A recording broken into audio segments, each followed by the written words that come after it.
that way, so we're coming around here. Up and over, this will move. You can't high point it though. You got to get wide and then go. Oh, this is gonna scoot you off. We just checked out King's Vito. It's pretty big. It is the 4600 bypass this year, so that'll be fun seeing a bunch of 4600 cars getting thrown down those big trails. But now we're gonna go redeem ourselves on Jack North now that we got our airline fixed and not melting to our header. So that'll be fun. After that, we might see how we're feeling. Maybe go hit another trail, and then we'll come back tonight, get the car ready for shock tuning with Icon in the morning.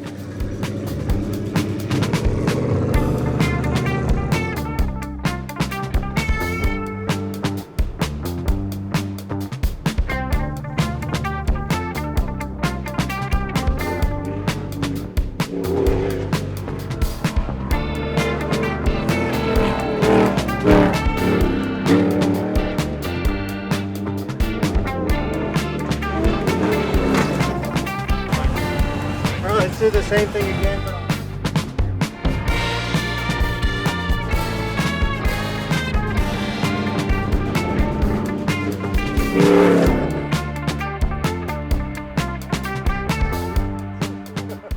So as you've seen, we have Icon here. They're helping us shock tune our truck. We went and ran a pretty gnarly section with some big holes, and the front end is doing very, very well. We were playing with some of the settings on the CD-EV controller, just figuring out where we kind of want our baseline to be, and we found that we were having to stiffen up our rear shocks pretty high to get it to ride how we were wanting it to in those bigger hits. So what they're doing now is they have the rear shocks out. They are changing the valving on those so that we can get more to a less aggressive setup in the computer so that the shock has more room to stiffen up that valving as it needs, which is really awesome. We have a really good baseline tune on these shocks, front and rear, to be able to handle those big things, but it's nice being able to tone that stuff back down once we get into the rocks and allow the G-force calculator in the truck to sense those big hits and falls. So when we're in the rocks, we can have it nice and plush, but when we're dropping off something, that shock is going to stiffen up and get ready to catch itself before it hits the ground, and we're not blowing through bumps, smashing the belly into the ground, getting high centered on things that we wouldn't normally. So yeah, the Icon CD-EV system continues to perform really, really well on this truck, and we're really stoked to be running it for the second year out here at King of the Hammers and through the Ultra 4 season. It's a really cool system that's designed around OEM platform use and being able to put it into a race application like this and show what it's capable of at a much higher level of stress and use case with an 8-inch coilover and a 12-inch shock in the back. It's really, really impressive. So huge thanks to Icon for all the hard work they put in with our car and just the hard work they put in back at the shop, making really, really good products that you can buy and put on your truck at home.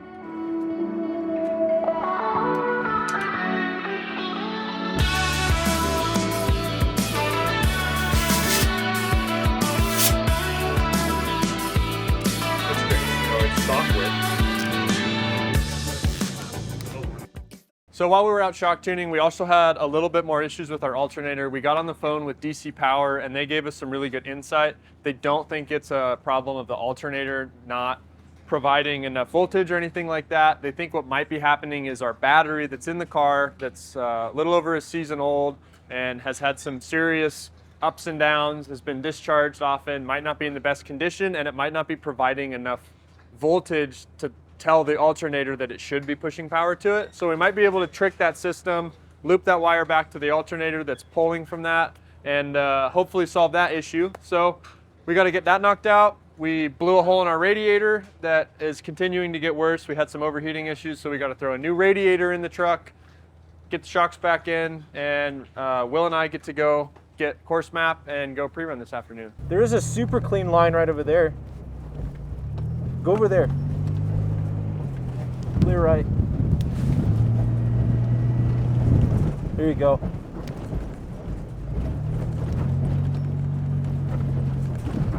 Maybe not. God, they're all the same. Our car can eat this pretty good though. Some of these are decently big, but nothing crazy. Open. Yeah. Open, open, open. That's easy to mark though. I know, I just want to make sure it gets marked when it is. No, none of that. thinking about it?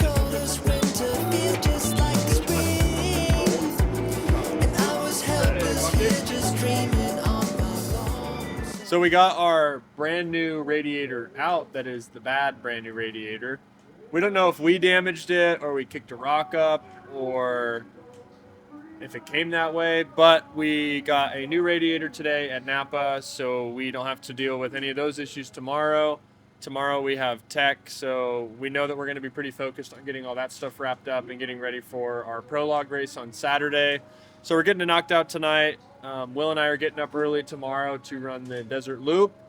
So hopefully this finishes what we need to get done. We still have a kind of an unknown with the alternator issue, but we're going to do some more research and more testing tomorrow. We might just need to put a new battery in there, and that might solve all of our issues. We got the battery tested. It tested good, but we kind of don't believe them because we threw it on our charger, and it went from about 25% up to 85, 90% on our charger in like 20 minutes, which seems not correct. So yeah, we'll kind of see what comes of it, but we're going to get this radiator finished up. I need the angle grinder. Give me the main sledge. We're stuck on a wire. Give me the sledge.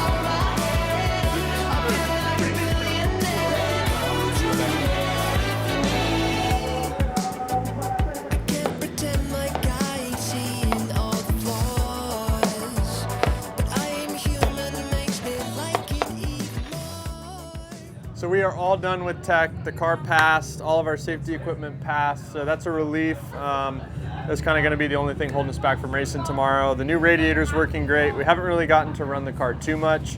We did, however, work towards a solution for the battery and charging issue. We're basically going to trip the hot wire that pulls voltage from the battery and just run it straight back into the charging circuit, so it's immediately just turning on and running full voltage on the alternator. So that should just solve our alternator and charging issues. So we're going to get that knocked out now, and then we're basically going to nut and bolt the whole car.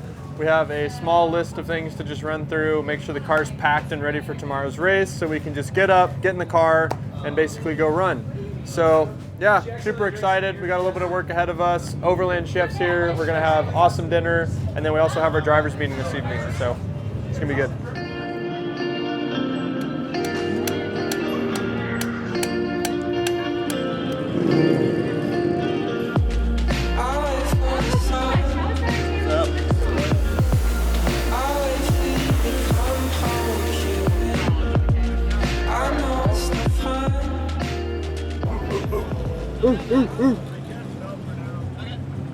What up, boys? You got to get in here and get some light. What? The boys are here. David tasked me with a job. Oh yeah? Well, Cameron lost my boots. That was crazy. That's a story time we'll have to get into. Welcome. Welcome. Thank you so much. We waited for you. Oh, We didn't do a single welcome until you. no way. No. I saw him out there. I talked to him for a second. I was like, oh, it's not in the pit. What time do we go off the line? Where's David? Media 10, meeting. 10:20. Hi, Cameron. Oh, we got plenty of time then. Yeah, that's what I mean. Like, Yeah. so, Oh yeah. Fuck up. because we won't be able to see very much, but We'll feel it. We'll feel it. Oh, hello. Welcome.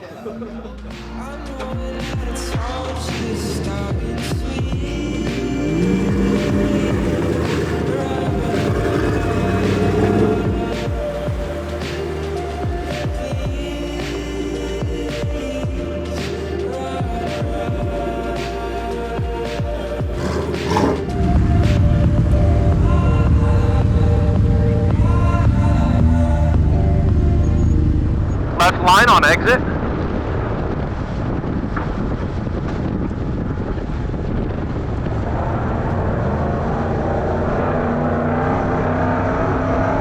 Caution 500.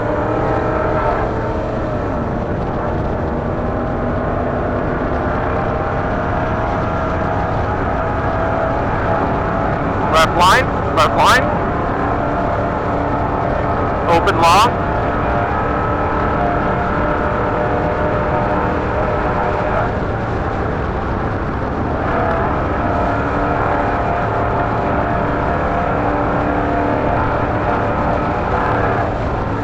Open long.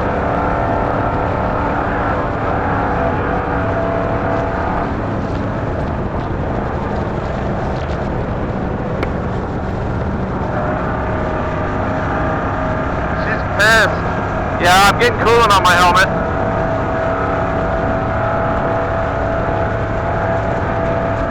Caution.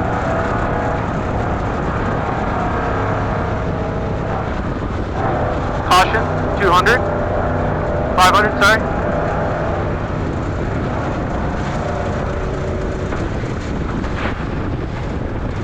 There goes our radiator. We just lost our radiator.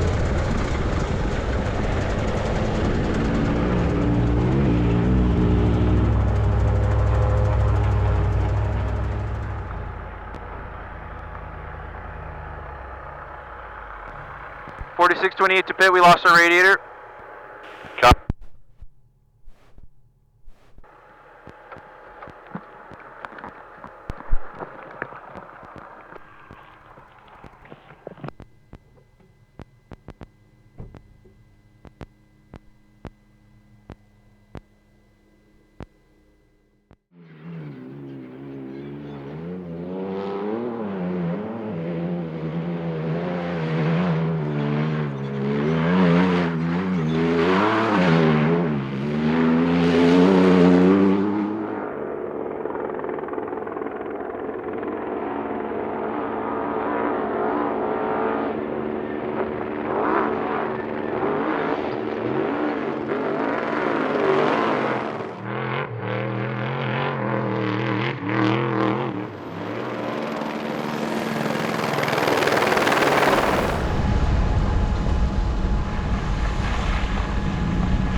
So during our prologue, we had some cooling issues. We started hot and we pushed it a lot hotter. We were kind of hoping that we had just like a little air bubble in the radiator, and we were hoping some speed would get the air out, get everything cooled down, and it just kept getting hotter and hotter. And us being competitive kind of got the best of us. We pushed the truck past 300 degrees, and radiator couldn't handle it. Radiator blew out, and we warped our heads, we think.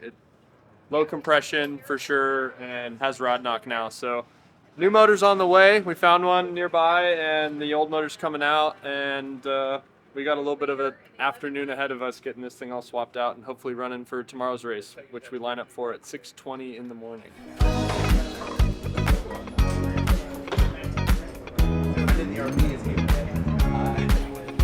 Smells like coffee.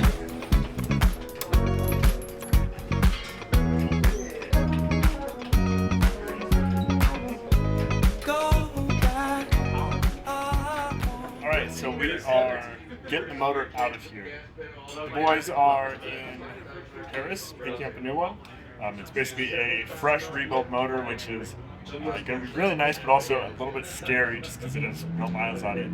So we've got a good couple hours ahead of us here, but everything will hopefully swap over fairly easily. We'll get it in and be able to test it out here and make sure that all systems are operational. But we'll keep cranking away here and see how far we get.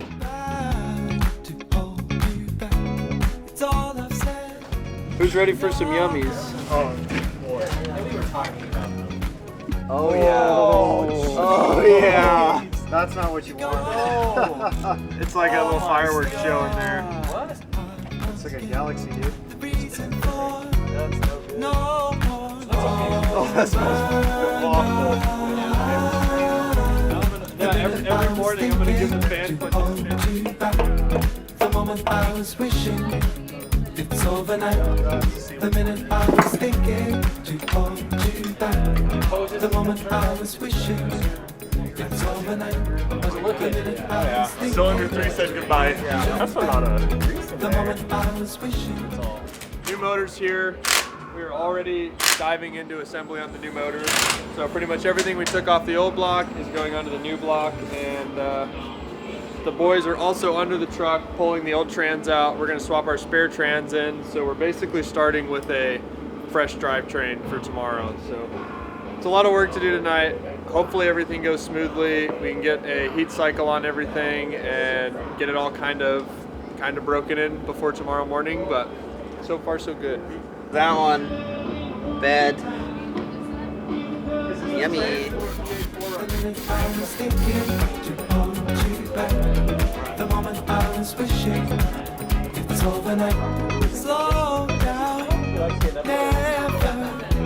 I know now, I know better. I need more than ever. Well, it doesn't surprise me. No.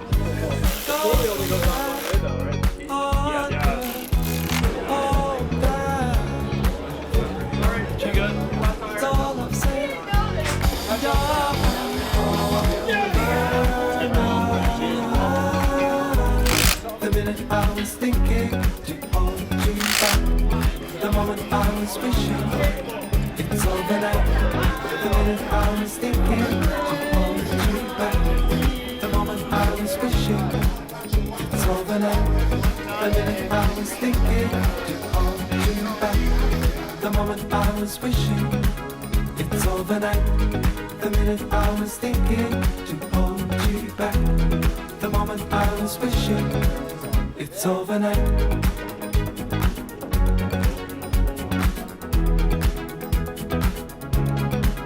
It's over now.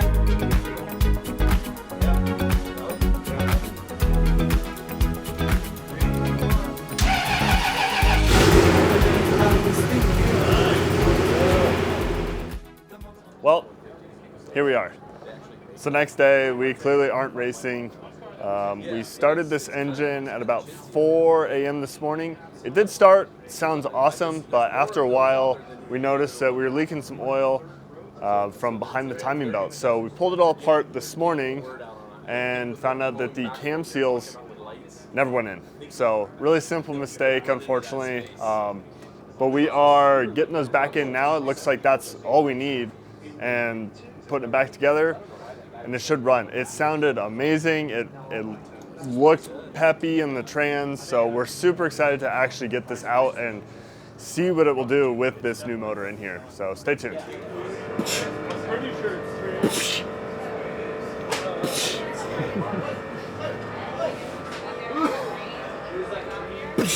Alex! How are you feeling? I don't know. I've missed whatever just happened. Are you so stoked? I'm very stoked. Sounds like we're missing we're dripping a little bit of trans fluid, trying to track down the leak. But yeah, it sounds great. Oh yeah. Good moments.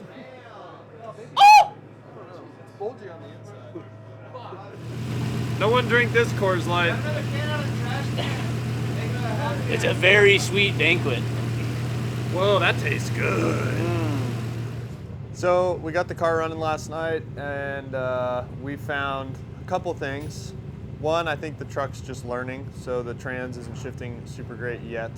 But we also found that our input shaft seal on the trans is leaking, so the trans isn't able to build the pressure that it needs to operate properly, and we're leaking fluid out of the bell housing. So Will went to town early this morning. He got a new input shaft seal. We're pulling the trans back out, and we're gonna throw some hose clamps on some lines that were leaking. I think we've just gotten past the lifespan on our spring clamps that have been on there. So hopefully the hose clamps help fix that problem.